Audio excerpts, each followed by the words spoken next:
Hello everyone. तो बेटा हम पढ़ रहे हैं बायोटेक्नोलॉजी एंड इट्स एप्लीकेशंस और इस वीडियो में हम पढ़ने वाले हैं बायोटेक्नोलॉजिकल एप्लीकेशंस इन एग्रीकल्चर में बीटी कॉटन के बारे में। तो बेटा बीटी कॉटन एक पेस्ट रेजिस्टेंट प्लांट है जिसको हमने रिकॉम्बिनेंट डीएनए टेक्नोलॉजी की हेल्प से जीन एडिशन करके बनाया है। कैसे? तो हमने देखा कि एक बैक्टीरिया होता है बैसिलस थ्यूरिंजेंसिस जिसको शॉर्ट में बीटी बोलते हैं। इसमें प्रेजेंट होते हैं क्राई जीन्स जो कि स्पेसिफिक प्रोटीन्स प्रोड्यूस करते हैं जो कि इंसेक्ट्स के कुछ ग्रुप जैसे कि lepidopterans like tobacco budworm, army worm, coleopterans like beetles, dipterans like flies and mosquitoes को मार देते हैं। कैसे? तो जो बैसिलस थ्यूरिंजेंसिस होता है उसकी बॉडी में जो क्रायोजीन्स होते हैं ये बीटी टॉक्सिन प्रोड्यूस करते हैं। ये बीटी टॉक्सिन बैक्टीरिया की बॉडी में प्रोटॉक्सिन की फॉर्म में यानी इनएक्टिव टॉक्सिन की फॉर्म में सिंथेसाइज होता है। तो जब इंसेक्ट इस बैक्टीरिया को इन्फेक्ट करने आते हैं तो ये बीटी टॉक्सिन उनकी गट में चला जाता है। इंसेक्ट की गट में एल्कलाइन पीएच प्रेजेंट होता है जिसमें ये जो प्रोटॉक्सिन है इनएक्टिव टॉक्सिन है वो एक्टिव टॉक्सिन में कन्वर्ट हो जाता है। अब ये एक्टिव टॉक्सिन सॉल्युबलाइज क्रिस्टल्स की फॉर्म में बनता है जो कि मिड गट के एपिथेलियल सेल से अटैच हो जाता है, वहां पे पोर्स क्रिएट करता है, सेल स्वेलिंग करता है, सेल लाइसिस करता है जिसकी वजह से अल्टीमेटली इंसेक्ट की डेथ हो जाती है। तो हमने देखा कि बैक्टीरिया बैसिलस थ्यूरिंजेंसिस में present cry genes protoxin produce करते हैं बैक्टीरिया की बॉडी में जो कि इंसेक्ट की गट में जाके एक्टिव टॉक्सिन बन के इंसेक्ट की डेथ का कारण बनता है। ठीक है, तो हमने सोचा कि अगर इन क्राई जीन्स को हम प्लांट्स में अपनी क्रॉप्स में इंसर्ट करवा दें तो वहां पर भी सेम चीज होगी। ये क्राई जीन्स हमारी क्रॉप में प्रोटॉक्सिन सिंथेसाइज करेंगे जो कि इंसेक्ट के गट में जाके एक्टिव टॉक्सिन बन जाएगा और इंसेक्ट को मार देगा। तो इस तरह से इंसेक्ट हमारी क्रॉप को हार्म नहीं कर पाएगा। तो हमने वही किया बेटा, हमने बैसिलस थ्यूरिंजेंसिस से क्राई जीन्स आइसोलेट करें, उनको वेक्टर एग्रोबैक्टीरियम ट्यूमिफेशियंस की हेल्प से अपने प्लांट जैसे कि कॉटन और ब्रिंजल में इंसर्ट करवा दिया। वहां पे जाके क्रायोजीन्स ने खुद को एक्सप्रेस किया, बीटी टॉक्सिन प्रोड्यूस किया जो कि प्रोटॉक्सिन की फॉर्म में था, जिसके ऊपर जब इन क्रॉप्स के ऊपर हमारा इंसेक्ट हार्म करने आया, इन्फेक्शन करने आया तो ये बीटी टॉक्सिन इंसेक्ट की गट में चला गया, वहां पे जाके एक्टिव टॉक्सिन बन गया और इंसेक्ट की डेथ हो गई जिसकी वजह से हमारी क्रॉप को वो हार्म नहीं कर पाया। तो इस तरह से बैसिलस थ्यूरिंजेंसिस में प्रेजेंट क्राई जीन्स को एक्सट्रैक्ट करके उनको वेक्टर में लाइगेट करके प्लांट में डाल के हमने अपना पेस्ट रेजिस्टेंट प्लांट बना दिया।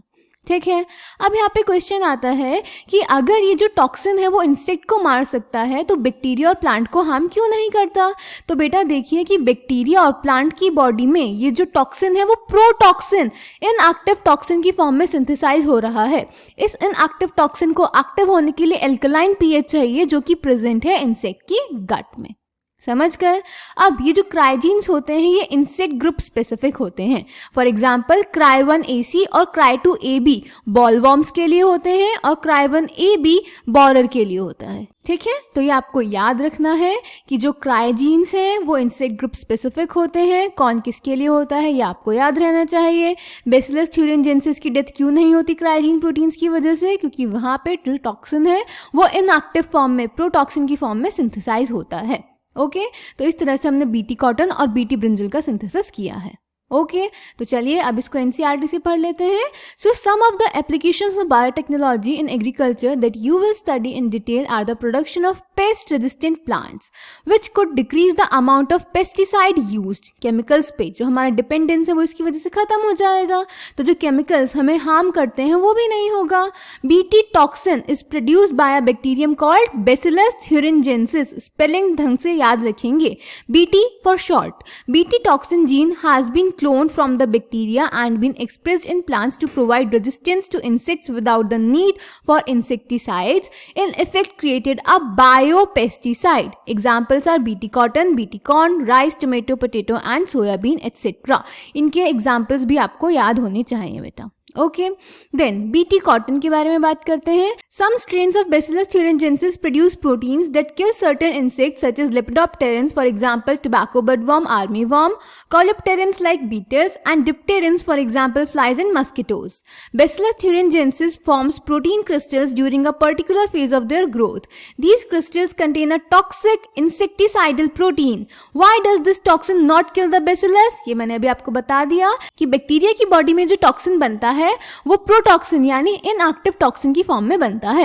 Actually the BT toxin protein exist as inactive protoxins, but once an insect ingest the inactive toxin it is converted into an active form of toxin due to the alkaline pH of the gut, which solubilize the crystals. The activated toxin binds to the surface of midgut epithelial cells and create pores that cause cell swelling and lysis and eventually cause death of the insect. Okay, तो इस तरह से ये हमारा pest resistant plant बन गया. Specific BT toxin genes were isolated from Bacillus thuringiensis and incorporated into the several crop plants such as cotton. The choice of genes depends upon the crop and the targeted pest, as most BT toxins are insect group specific. The toxin is coded by a gene Cry1AC named Cry.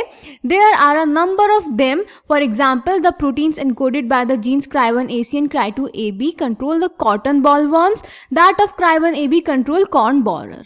Clear. Then आपको ये figure दिखाया गया है cotton ball का. ए में आपको destroyed cotton ball दिखाई है बॉल वॉर्म से, और बी में आपको फुली मेच्योर कॉटन बॉल दिखाई है जो कि पेस्ट रेजिस्टेंट होगी. समझ गया बेटा. तो ये था बीटी कॉटन. इसको ध्यान से पढ़ेंगे और कोई भी डाउट्स होंगे तो कमेंट सेक्शन में पूछ लेंगे. Thank you.